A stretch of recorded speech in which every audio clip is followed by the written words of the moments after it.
The blue sky of Azuria turned black as smoke billowed from the burning capital city.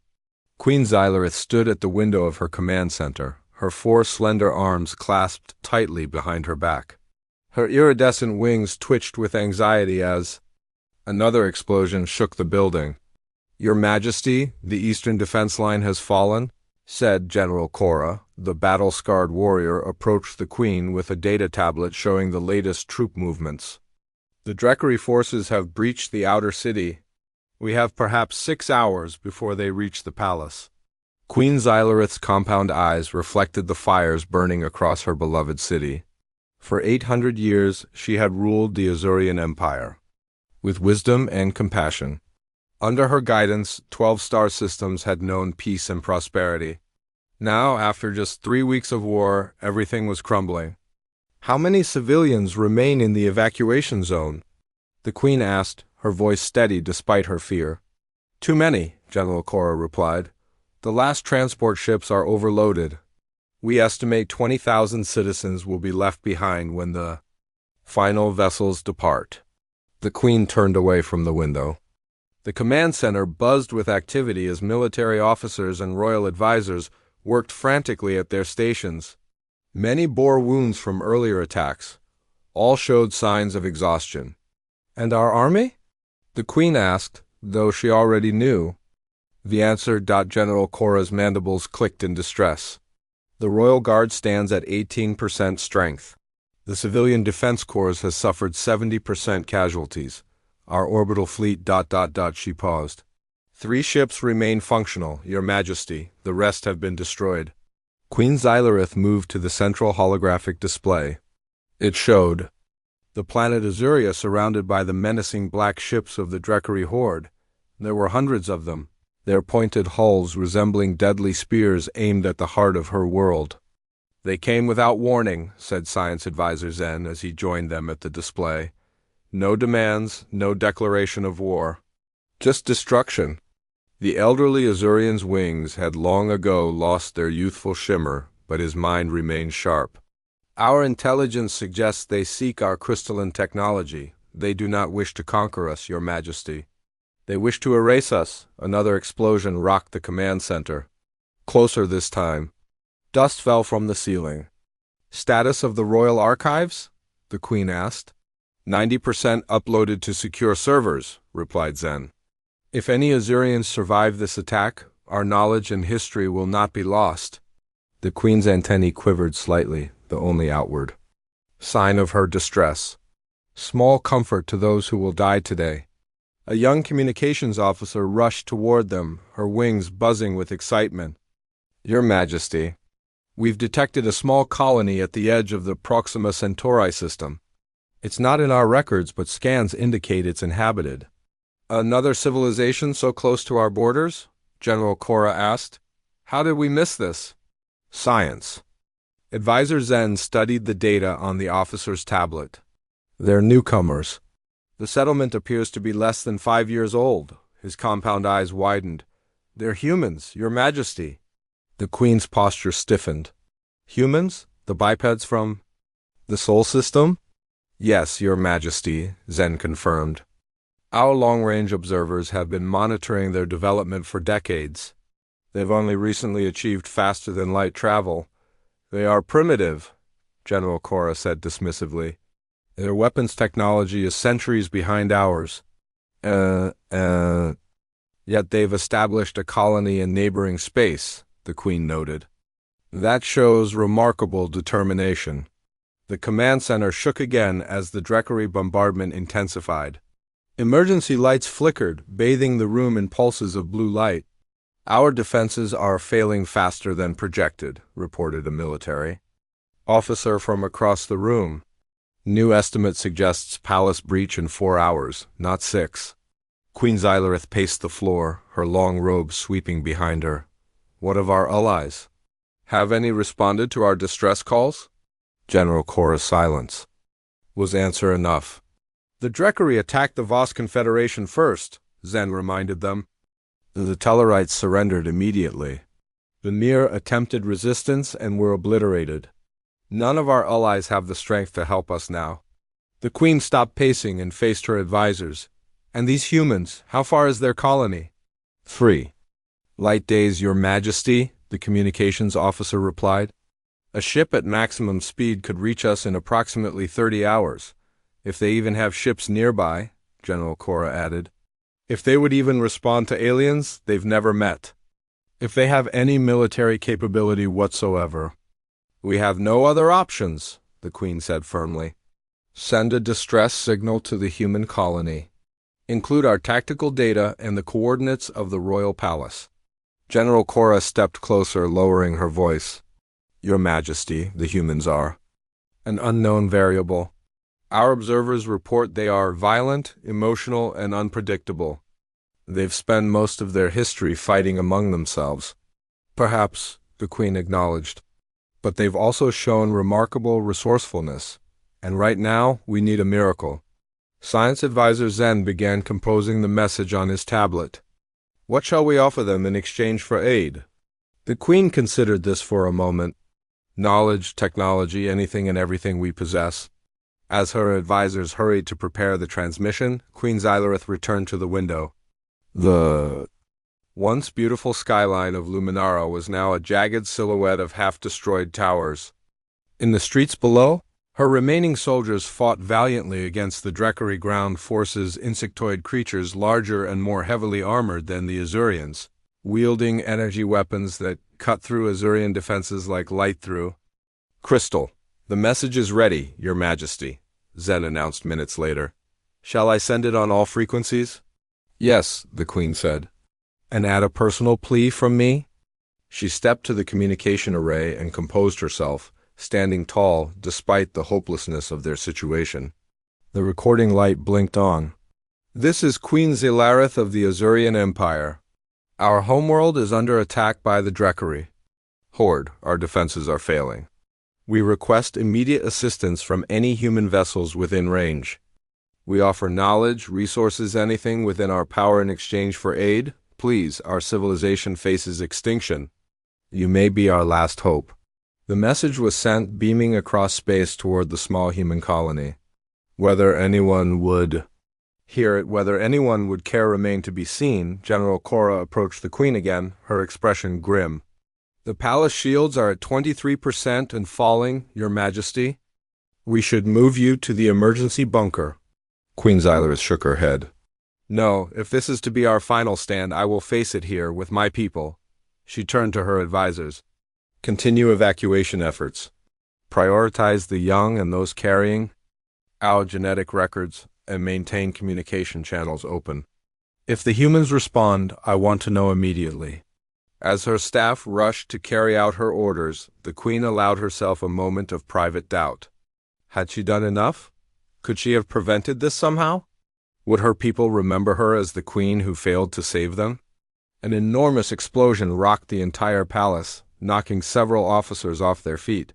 Through the window, the Queen watched as one of the last Azurian defense towers collapsed in flames. Your Majesty, General Cora said, helping the Queen regain her balance, we must prepare for the possibility that help will not come. Queen Xylareth's compound eyes gazed out at her burning world. Then we will face our end with dignity, General. But until that moment comes, we will hope. Hope is all we have left. Somewhere in the distant darkness of space, their desperate message raced toward an unknown human outpost, carrying with it the last chance for survival of an ancient and noble civilization. Captain Alan Reeves yawned as he walked onto the bridge of the Earth expeditionary vessel Horizon. The ship hummed quietly around him, its systems running smoothly as it orbited the small research outpost on Proxima Centauri b. He nodded to the night shift crew and poured himself a cup of coffee from the small machine in the corner. Morning, Captain, said Navigation Officer Peter Daniels. Sleep well as anyone can in zero-G, Alan replied with a small smile. He had never quite gotten used to sleeping while floating, even after 5 years in space. The Horizon wasn't a large ship. With a crew of 120 scientists and explorers, it was designed for research and mapping missions, not combat. Its sleek, practical design prioritized scientific equipment over weapon systems. The few defense mechanisms it had were meant for deflecting small asteroids, not fighting battles. Alan settled into the captain's chair and reviewed the night's reports on his tablet.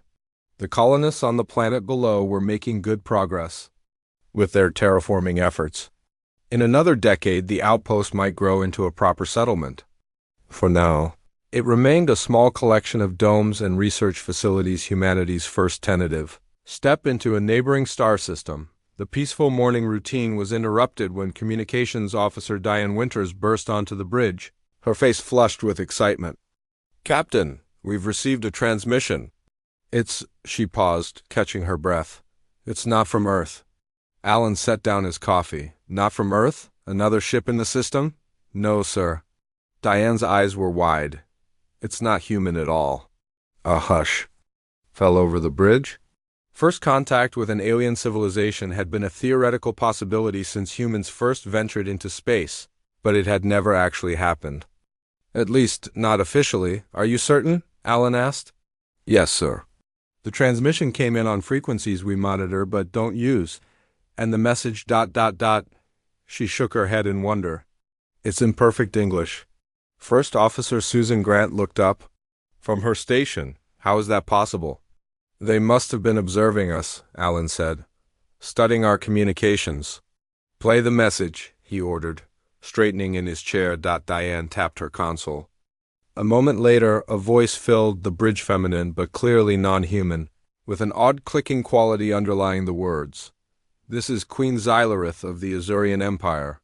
Our homeworld is under attack by the Drekari Horde. Our defenses are failing. We request immediate assistance from any human vessels within range. We offer knowledge, resources, anything within our power in exchange for aid. Please, our civilization faces extinction. You may be our last hope." The message ended, followed by a data packet containing coordinates and tactical information. No one spoke for several seconds. "Could it be a hoax?" Susan finally asked.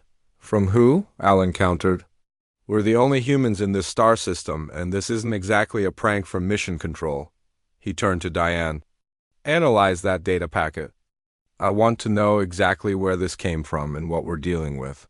As Diane worked, Alan paced the bridge. First contact, the dream of every space explorer, but in the form of a desperate plea for help. If this was real, how should they respond? The Horizon wasn't a warship. They had no authority to intervene in an alien conflict. But if an entire civilization was at risk? "Sir, I've processed the data," Diane announced. "The transmission originated from a star system approximately 3 light days from our position.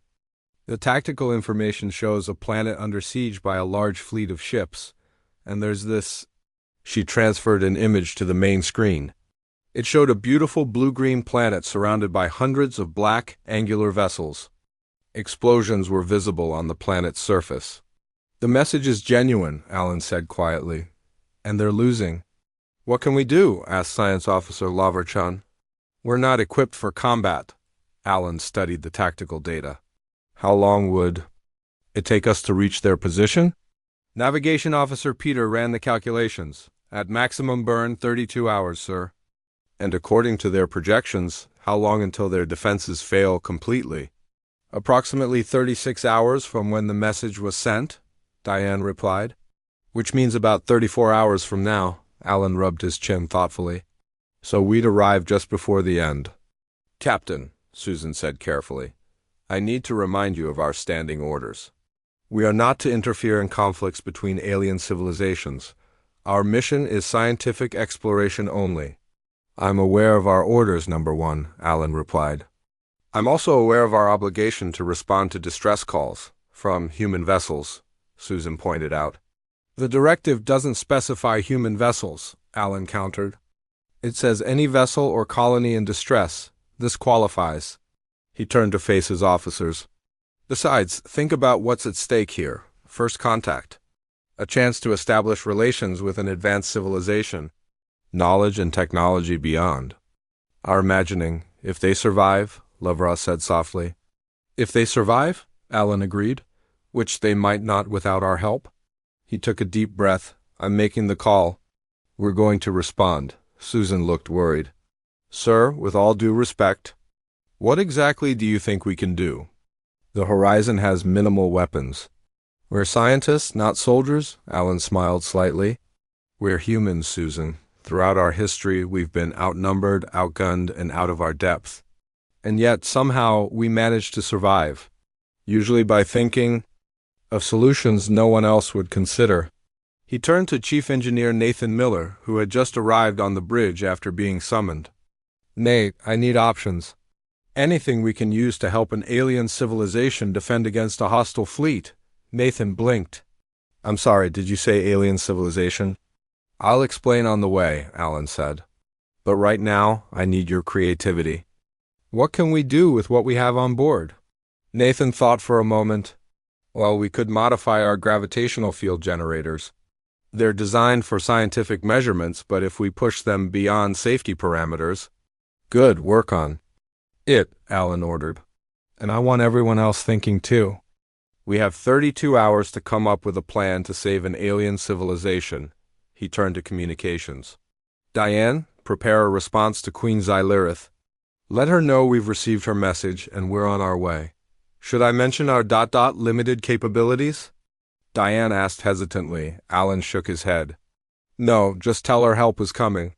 As his crew rushed to their tasks, Alan stared at the image of the besieged planet on the screen.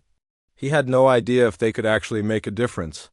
The odds were overwhelmingly against them. But something in that alien queen's voice, the dignity and desperation, had resonated with him. Navigation, set course for the Azurian homeworld, maximum speed, he ordered. Communications, send a message to Earth Command informing them of our decision. And the rest of the crew? Susan asked. Alan straightened his uniform.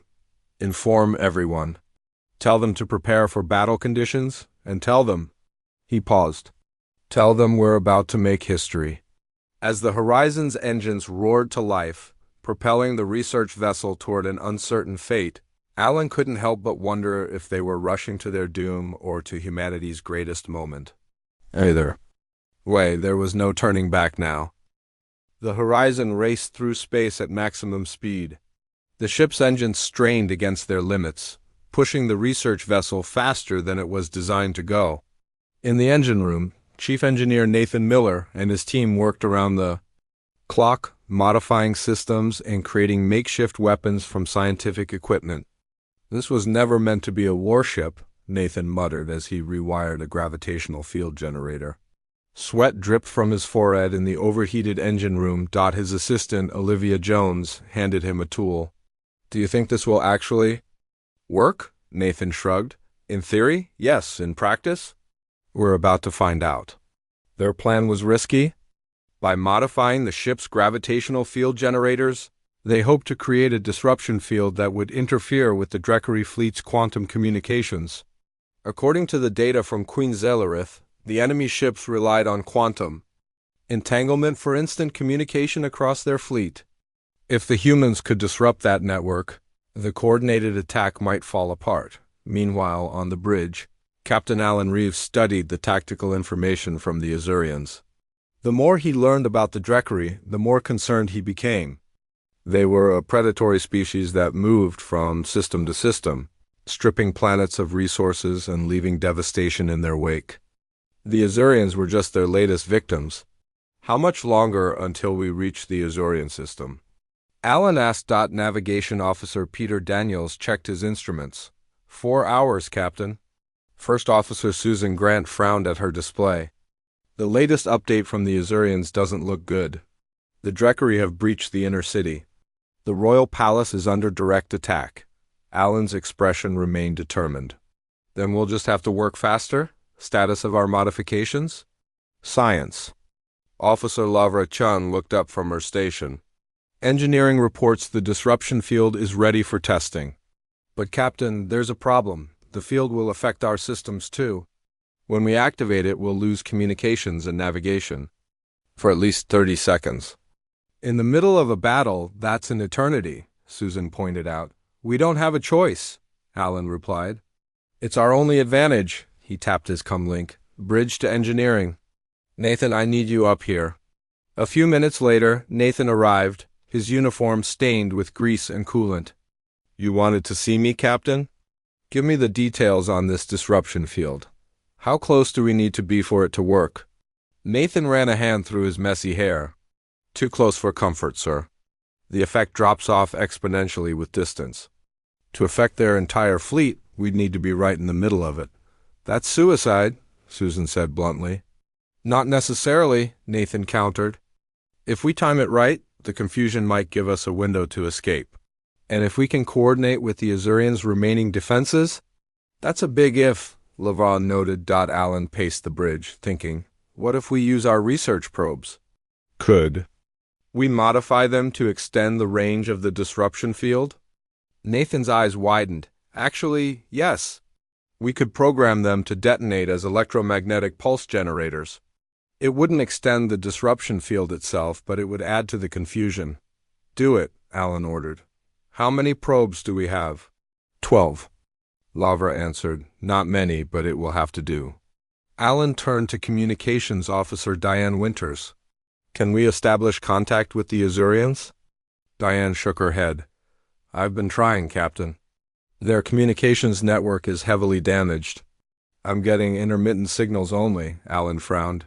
"Keep trying." "We need to coordinate our attack with whatever forces they have left." The hours passed quickly as the crew prepared for battle. Crew members who had signed on for scientific exploration now found themselves preparing for combat. Medical Officer William Harris converted the ship's lab into a makeshift medical bay, anticipating casualties. Security Officer Edward Kim distributed the ship's limited weapons to crew members with military experience. Finally, Peter announced, "Approaching the Azurian system, Captain." "Drop out of faster-than-light travel," Alan ordered. "Passive sensors only. Let's see what we're dealing with before they see us." The horizon slowed to sublight speed at the edge of the system. The main screen showed a scene of devastation. The beautiful blue-green planet was now surrounded by debris from destroyed ships and orbital stations. The black Dreckery vessels swarmed around it like predatory insects. Flashes of weapons fire still illuminated the surface. "Life signs?" Alan asked quietly. Lavra checked her readings. "Millions on the surface, concentrated in the capital city. But they're diminishing rapidly. Any sign of the Queen?" Diane worked at her console. "I'm detecting a faint signal from the Royal Palace. It matches the signature of the original distress." Put it through," Alan ordered. The screen flickered, then showed the image of Queen Xylareth. Her elegant command center was now damaged and dim, with emergency lighting casting blue shadows. Behind her, Azurian officers worked frantically at damaged stations. The Queen herself appeared wounded, one of her 4 arms held protectively against her body. "Humans," she said, surprise evident in her voice despite the alien quality of her speech. "You came." "Queen Xylareth, I'm Captain Alan Reeves of the Earth Expeditionary Vessel Horizon. We received your distress call." The Queen's compound eyes studied him. "Captain, I am grateful, but I fear you have arrived only to witness our final moments. The Dreckery have breached our palace defenses. They will reach this command center within hours." "Not if we can help it," Alan replied with more confidence than he felt. "We have a plan, but we'll need your cooperation." Nathan stepped forward. "Your Majesty, we've analyzed your data. The Dreckery ships rely on quantum entanglement for communication. We've developed a way to disrupt that network temporarily. Without coordination, their attack should falter." "We have tried similar tactics," the Queen said, her mandibles clicking. "In what might have been frustration. Their network is heavily shielded." "Our approach is different," Nathan explained. "We're going to create a localized space-time distortion that will sever all quantum links in the area. But to maximize effectiveness, we need to coordinate with your remaining defenses." The Queen conferred with a battle-worn general beside her. "We have 7 orbital defense platforms still operational, and a small squadron of fighters." "That's not much," Susan whispered to Alan. "It will have to be enough," he replied before addressing the Queen again. "Your Majesty, we need access to control those platforms. And we need your fighters to create a diversion." "You would have us place our final defenses under human control?" The general asked incredulously, the Queen's compound eyes fixed on Alan. Why would you risk your vessel and crew for a civilization you barely know? Alan's expression was solemn.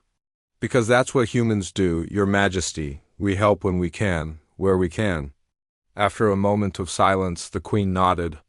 Very well. Captain, transmitting defense grid access codes now. Our remaining fighters are at your disposal. But I must warn you, we have tried everything within our power to defeat the Dreckery. What makes you think your small vessel can succeed where our entire fleet failed? Alan smiled slightly. Because they don't expect us, Your Majesty. Sometimes. The most effective weapon is the one your enemy doesn't see coming. As the transmission ended, Susan turned to Alan. That was inspiring, Captain. Now we just need to figure out how to actually pull this off. We have 4 hours before the palace falls, Alan said, looking at the tactical display showing the overwhelming Dreckery fleet. Let's make them count. The crew of the Horizon returned to their stations with renewed purpose. They were scientists and explorers, not warriors. But today, they would attempt the impossible to save an alien civilization. Using nothing but human ingenuity and courage, the plan was set. The Horizon would approach the main Dreckery fleet from behind the planet's largest moon, using the natural satellite as cover. Meanwhile, Queen Xylareth would launch her remaining fighters in a desperate attack on the southern hemisphere, drawing away as many enemy ships as possible. When enough of the Dreckery fleet had moved to counter the Azurian fighters, the Horizon would make its move. All systems ready, Captain, reported Nathan from engineering. His voice sounded tired but determined through the CUM system. All hands. Battle stations, ordered Alan. This is not a drill. Throughout the ship, crew members secured loose equipment and strapped themselves into their seats. In the medical bay, Dr. William Harris prepared for potential casualties. In engineering, Nathan and his team made final adjustments to the modified gravitational field generators. Beginning approach, said Peter from the navigation console. Keeping the moon between us and the enemy fleet. The Horizon glided silently around the moon's dark side. On the main screen, they could see the Dreckery ships surrounding the Azurian capital city. The once beautiful metropolis now burned black, smoke rising from damaged buildings. Receiving transmission from Queen Xylareth, announced Diane. The diversion is about to begin, Alan nodded. On screen, the image showed the Queen in her battle-damaged command center. More injuries marked her exoskeleton now, and fewer officers moved in the background. The situation had clearly deteriorated in the hours since their last communication. Captain Reeves, the Queen said, her voice weaker than before. My fighters are ready, but you should know this will be our final attack. We have committed all remaining resources to this effort. Understood, Your Majesty, Alan replied. We won't waste the opportunity. The Queen's compound eyes studied him for a moment. The fate of my people rests with you now, human. May your plan succeed where ours have failed, the transmission ended. Moments later, they watched as a small group of sleek, blue-tinted fighters launched from the planet's surface, streaking toward the southern continent. Dreckery ships are responding, reported Tactical Officer Edward Kim. 30% of their fleet is breaking off to intercept the Azurian fighters. Not enough, Susan said with concern. We need more of them to move away from our insertion point. Alan watched the tactical display, his brow furrowed in concentration. The Azurians need help. Diane, send a message to the Queen. Tell her to target the enemy command ships specifically. We need to make the Dreckery think this is their main assault. The battle intensified as the Azurian fighters engaged the enemy ships. Despite being outnumbered, the alien pilots fought with remarkable skill, executing complex maneuvers that kept them alive against overwhelming odds. More Dreckery ships moving to engage, Edward announced. 50% of the fleet now diverted. That's our window, Alan decided. Navigation, take us in. Full impulse power. The Horizon shot out from behind the moon, racing toward the planet. The remaining Dreckery ships continued their bombardment of the capital city, unaware of the approaching human vessel. Distance to optimal position? Alan asked. 2 minutes at current speed. Peter replied. Prepare the disruption field and the modified probes, Alan ordered. Lavra, are you ready to activate the Azurian defense platforms? Science Officer Lavra nodded from her station. Yes, Captain. Control systems integrated and standing by. The ship continued its approach, tension building on the bridge. They were committed now. There was no turning back. Dreckery ships detecting us, Edward warned. 3 vessels breaking off to intercept. Evasive maneuvers, Alan commanded, but stay on course for the deployment point. The horizon rocked as enemy fire streaked past. Peter's hands flew over the navigation controls, making the research. Vessel danced between energy blasts in ways it was never designed to do. We can't take direct hits from their weapons, Nathan warned from engineering. Our shields were designed for cosmic radiation, not military-grade weapons. Just get us to the deployment point, Alan replied, gripping the arms of his chair as the ship lurched again. 1 minute to position, Peter announced. More Dreckery ships turned their attention to the horizon now, their black hulls gleaming ominously as they adjusted course to attack the human vessel. They're surrounding us, Susan said urgently. That's exactly where we want to be, Alan reminded her. He turned to Diane. Send the signal to Queen Xylareth. Tell her to have her fighters pull back now.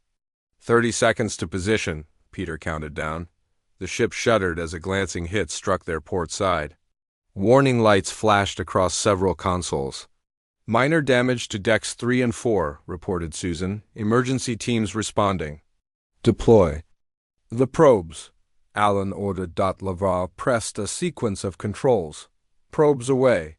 12 small research probes, normally used for gathering scientific data, shot out from the horizon in different directions. Each had been reprogrammed to emit a powerful electromagnetic pulse when detonated. 15 seconds to position, Peter continued. Alan opened a ship-wide channel. All hands, brace for disruption field activation. We'll lose power momentarily. The Dreckery ships closed in, their weapons charging for another volley. 5 seconds, Peter announced. 4:2. 1. We're in position. Activate Azurian defense platforms, Alan commanded. Detonate probes. Engage disruption field. Now. Laura's fingers flew across her console, triggering the remaining Azurian orbital weapons. Simultaneously, the 12 probes exploded in coordinated electromagnetic pulses. In engineering, Nathan activated the modified gravitational field generators. Visible ripple spread through space as the generators created a localized distortion in the fabric of reality itself. For a critical moment, quantum entanglement across the entire fleet was severed. Ship-to-ship communications collapsed. Coordinated fire ceased. On the horizon, emergency lights flashed on as main power failed. The bridge was bathed in red as backup systems struggled to come online. 30 seconds until systems restore. Nathan reported through a crackling channel. Outside, chaos erupted among the Dreckery forces. Ships lost formation, some colliding with others as automated systems tried to compensate. The Azurian defense. Platforms programmed to continue their assault targeted enemy vessel after enemy vessel with precise energy beams. It's working, Lavra exclaimed, watching on auxiliary sensors, but the horizon was equally vulnerable. A Dreckery cruiser, flying blind, veered directly toward them. Impact imminent, Edward shouted. Brace for collision. Alan gripped his chair. As the massive enemy ship loomed larger on the view screen. Without power to the engines, they were helpless to move out of its path. Just before impact, a blue streak shot between the vessels and Azurian fighter, deliberately intercepting the Dreckery cruiser. The smaller craft exploded on impact, damaging the enemy ship's engines and altering its course just enough to miss the horizon by meters. That pilot sacrificed himself for us, Susan whispered in awe. As power returned to the horizon systems. The full extent of their success became clear. The Dreckery fleet was in disarray, ships firing on one another in confusion, formations broken. The coordinated assault on the planet had faltered. It worked, Alan said, almost unable to believe it. Get me Queen Xylareth. The main screen flickered. then showed the Azurian command center. For the first time, there was hope in the Queen's voice. Captain Reeves, your plan succeeded. The enemy fleet is in chaos. Not just my plan, Your Majesty, Alan replied. One of your pilots just saved our ship at the cost of his own life. The Queen bowed her head briefly. His sacrifice will be remembered in our history alongside your courage, but this battle is not over yet. The Dreckery will eventually regroup, Alan nodded. Then we need to press our advantage while we have it. Can your ground forces counterattack? They are already moving, the Queen confirmed. But what of your ship? Can your disruption field be used again? Nathan's voice came through the com. Not safely, Captain. The generators are overheating. Another activation could cause a catastrophic failure. Alan considered their options. Then we'll have to find another way to help. This battle has only just begun. The battle raged for hours. Though thrown into confusion by the disruption field, the Dreckery forces began to regroup. Their ships were stronger and more numerous than the combined Azurian and human forces, but they had lost their perfect coordination, and that gave the defenders a fighting chance. On the bridge of the horizon, Captain Alan Reeves watched the tactical display with growing concern. The ship had taken damage in the initial assault. Several systems were offline, and they couldn't use the disruption field again without risking a core breach. We need another plan, Alan said to his officers. The Dreckery are adapting. They're switching to manual coordination. First Officer Susan Grant studied the display. If we can't disrupt their communications again, maybe we can target their leadership. Do we know which ship commands the fleet? Science Officer Lavra pointed to a large vessel near the planet's equator. Based on communication patterns, I believe? That's their command ship. It's heavily armed and shielded. Too heavily for us to attack directly, Tactical Officer Edward added. Alan thought for a moment. What about the Azurian defense platforms? Do we still have control of them? Lavara nodded. Yes, but they're running low on power. The Dreckery have adapted their shields to the Azurian weapons. In engineering, Nathan's voice came through the com system. Captain, I might have an idea. Our shuttle bay doors are damaged, but we still have 2 working shuttles. If we loaded them with explosive materials and remote guidance systems... You want to use our shuttles as missiles? Susan asked. Guided missiles, Nathan corrected. Precise enough to target vulnerable points on their command ship, Alan considered the suggestion. It could work, but we'd lose our only means of evacuation if the horizon is crippled. If we don't stop that command ship, none of us will need evacuation, Nathan replied grimly. Alan made his decision. Do it. How long will the modifications take? 20 minutes, Nathan estimated. You have 15, Alan told him. Edward analyzed the Dreckery command ship. Find its weak points. As the crew rushed to prepare the makeshift weapons, Diane called from her station. Captain, I'm receiving a transmission from Earth. It's the EEV Defender. They've received our distress call and diverted course. They'll be here in 18 hours. Hope flickered across the faces of the bridge crew. The Defender was a proper military vessel with a full complement of weapons and trained soldiers. 18 hours, Susan said quietly. We just need to hold. Out that long, Alan nodded. Inform Queen Xylareth. Tell her help is coming, but we need to buy time. The Queen's image appeared on screen moments later. Her command center was barely recognizable now, with collapsed walls and flickering lights. More of her officers were visibly injured. Captain, your news is welcome, the Queen said. But I fear 18 hours may be too long. The Dreckery ground. Forces have breached our inner sanctum. They are only 2 levels below this command center. We're preparing an attack on their command ship, Alan informed her. If we can take it out, it might throw their forces into disarray again. A bold plan, the Queen acknowledged. My remaining guards will hold as long as possible to give you time. Nathan's voice interrupted. Captain, the shuttles are ready. Queen. Xylareth, we're launching our attack now, Alan said. Hold on just a little longer.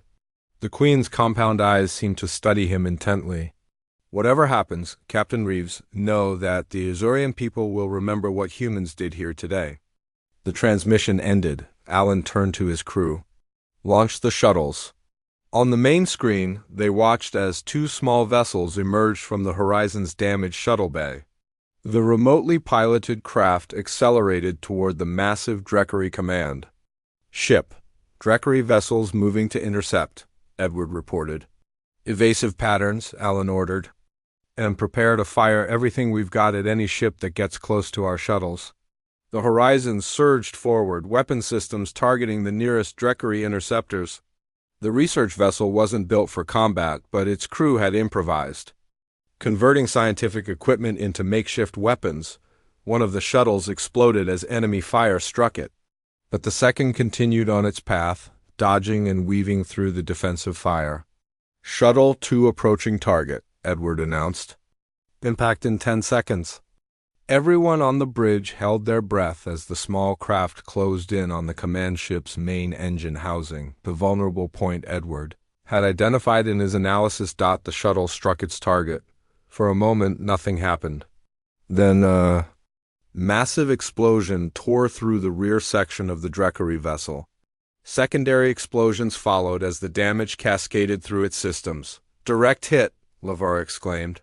Their power core is destabilizing. The enormous black ship began to list to one side, emergency lights flickering across its hull. Smaller vessels moved to assist, but they couldn't prevent what was happening. The command ship is losing control, Edward reported. Their command structure is fracturing. Across the battlefield, the effect was immediate. Without central coordination, the Dreckery attack faltered.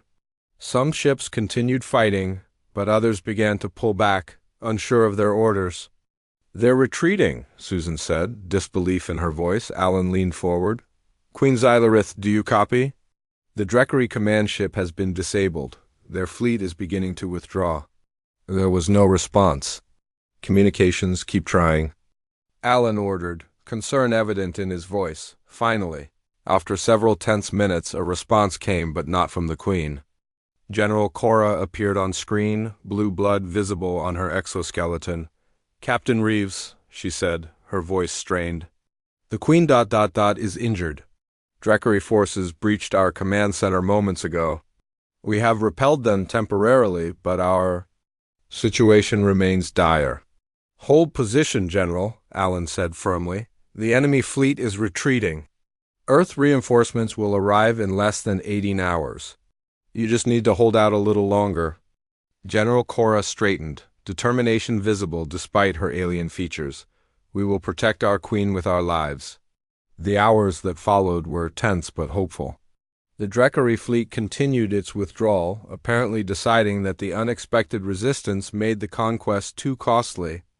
On the surface, scattered fighting continued, but the coordinated assault had broken down. 16 hours later, the first Earth ships appeared at the edge of the system, not just the Defender, but 3 additional vessels that had been nearby. When the distress call reached Earth Command, the sight of the approaching human fleet was enough to convince the remaining Dreckery ships to retreat completely. 2 days after the battle, Captain Alan Reeves stood in the Grand Hall of the Royal Palace. The once beautiful structure was heavily damaged, but Azurian workers were already beginning repairs. Queen Xylorith sat on a makeshift throne, her injuries bandaged but her posture regal. Beside her stood General Cora and other surviving officers. The Queen's voice carried through the hall. Captain Alan Reeves, in the darkest hour of our civilization, when all seemed lost, you answered our call. Though strangers to us, you risked your lives to save our people. Such courage will not be forgotten. She motioned to an attendant who brought forward a crystal sphere containing swirling blue energy. This contains the sum of Azurian scientific knowledge. Star charts, medical advancements, technologies we have developed over 12,000 years of civilization. It is yours, a gift to humanity. Alan was stunned by the generosity of the gift. Your Majesty, this is too much. It is merely the beginning, the Queen interrupted. When your Earth command arrives, we will offer a formal alliance. The stars hold many dangers, Captain. We will face them better as friends than as strangers. Outside the palace windows, Earth vessels hovered alongside Azurian ships.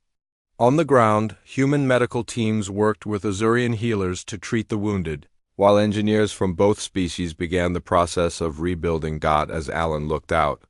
At the scene, he felt a profound sense of pride. When called upon, his small crew of scientists and explorers had risen to an impossible challenge.